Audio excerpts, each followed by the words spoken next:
Aziz navbatdagi rejamizdagi amaliyot 360 liposuksiya abdominoplastika marhamat ko'rsanglar bo'ladi. Patsientimizni va ko'rib turibsizlar, qorinning oldingi devorlarida yaxshigina ortiqcha yog'lar bor, terilar osilib qolgan, to'riq natijasida diastazlari ochilgan. Mana orqa qismlarida ham ko'rib turibsizlar, yog'larning hisobiga skladkalar qanaqa shakllangan.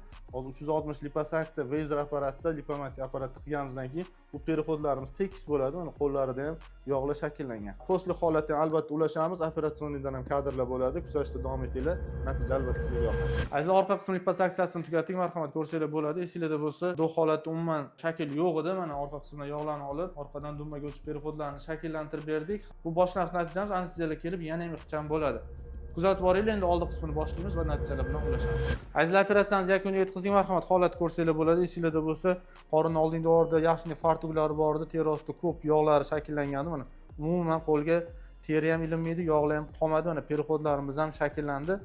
Bellarimiz ham ingichka bo'ldi. Korset taqsalar, anesteziyalar so'rilib, yana ham bellar ingichka bo'ladi. Tak, akkuratniy sportivniy животикimiz bizani вообще шикарный bo'ldi. O'zimizga ham yoqdi, sizlarga ham yoqdi degan umiddamiz. Agar sizlarga shunday natija kerak bo'lsa, bemalol doktor Sardor Jo'rayevga murojaat qilib ko'rasizlar. Kamina xizmatingizga tayyor. Hammaga rahmat.